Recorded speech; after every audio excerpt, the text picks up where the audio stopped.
Hi అండి, నేను సుమిత్ర. ఇవాళ నేను ఫిష్ కర్రీ ఎలా చేయాలో చూపించబోతున్నాను. దానికోసం నేను ఈ గిన్నె తీసుకున్నాను, అల్యూమినియం గిన్నె. ఇదైతే కంఫర్ట్గా ఉంటుందని తీసుకున్నామన్నమాట. స్టీల్ గిన్నెలో అడుగు పట్టేస్తుంది కదా, మాడిపోతే కొంచెం కూర అంతా స్మెల్ వస్తుంది. అందుకని నేను ఈ గిన్నె తీసుకున్నాను అనమాట. ఇందులోకి ఆయిల్ వేసుకొని ఆవాలు మెంతులు వేస్తున్నాను.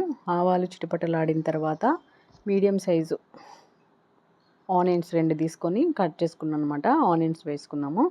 ఇప్పుడు ఫిష్ నేను గడ్డి చేప తీసుకున్నానండి. చాలా బాగుంటుంది ఆ గడ్డి చేప. అస్సలు ఎంత బాగుంటుందంటే సూపర్ ఉంటుందన్నమాట. దాన్ని నీట్గా వాష్ చేసుకొని పక్కన పెట్టుకున్నాను అనమాట. ఆవాలు చిటిపట్లాడిన తర్వాత ఆనియన్స్ వేసాం కదా, ఆనియన్స్ కూడా కొంచెం వేగిన తర్వాత ఇందులోకి అల్లం వెల్లుల్లి పేస్ట్ వేసుకొని, అల్లం వెల్లుల్లి పేస్ట్ పచ్చివాసన పోయేంత వరకు ఫ్రై చేసుకోవాలి. అల్లం వెల్లుల్లి పేస్ట్ మనకు కొంచెం ఎక్కువ ఉంటేనే బాగుంటుందండి.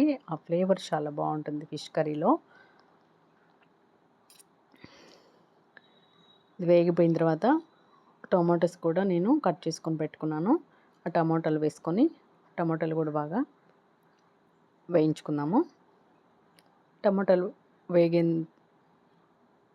బాగా వేగేంత వరకు వేయించుకుందాము.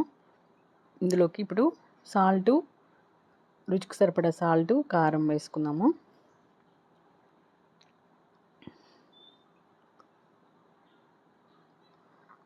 చేపల కూర కదా, కొంచెం స్పైసీ ఉంటేనే బాగుంటుంది.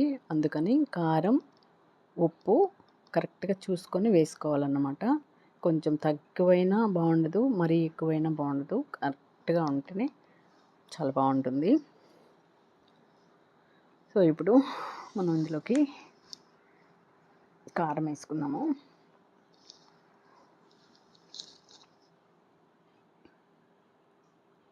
సాల్ట్ వేస్తున్నాను. 3 స్పూన్స్ వేసాను అనమాట. కొంచెం క్వాంటిటీ ఎక్కువే ఉంటుంది పులుసు, అందుకని 1.5 కిలో కదా, నేను 150 గ్రామ్స్ చింతపండు తీసుకున్నాను. కరెక్ట్ కొలత 150 గ్రామ్స్ చింతపండు తీసుకుంటే దానికి 3-4 టమోటాలు తీసుకొని ఒక 2 ఆనియన్స్ తీసుకుంటే సరిపోతుందండి. కారము మనకు తగ్గట్టు, మన టేస్ట్కి తగ్గట్టు వేసుకుంటే సరిపోతుందన్నమాట. నేను పెద్ద స్పూనే ఒక 4-5 స్పూన్స్ వేసాను.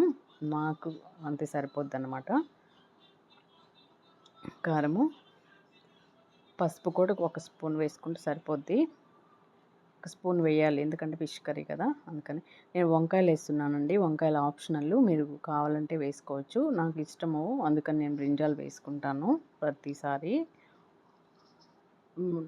ఈ 5 తీసుకున్నాను. ఈ వంకాయలని కట్ చేసుకొని మనం గుత్తి వంకాయ చేసుకున్నట్లు అట్లా వేసుకొని, మన దెబ్బలుగా కూడా కోసుకొని ముక్కలుగా కూడా కట్ చేసుకొని వేసుకోవచ్చు.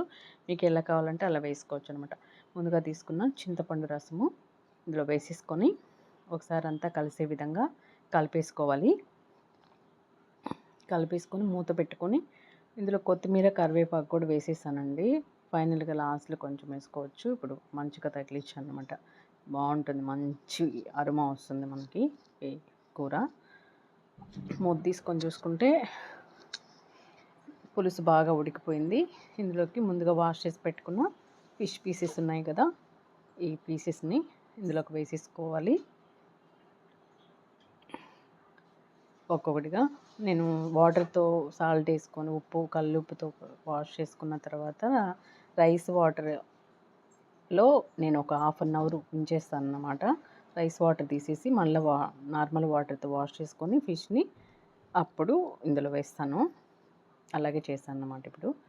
సో ఫిషెస్ కూడా వేసేసాను. ఒకసారి తిప్పేసుకొని ఈ విధంగా ఉడికించేసుకుంటే మనకు ఫిష్ కర్రీ రెడీ అయిపోతుంది. అంతే అండి, ఎంతో easy and tasty fish curry మనకు రెడీ అయిపోయింది. మంచి అరోమా వస్తుంది. ట్రై చేయండి. మన ఛానల్ కొత్తగా ఎవరైనా చూస్తున్నట్లయితే సబ్స్క్రైబ్ చేసుకోవడం మర్చిపోవద్దు. Please like and share. Subscribe చేసుకోవడం మర్చిపోవద్దు. చూసారు కదా. Thanks for watching.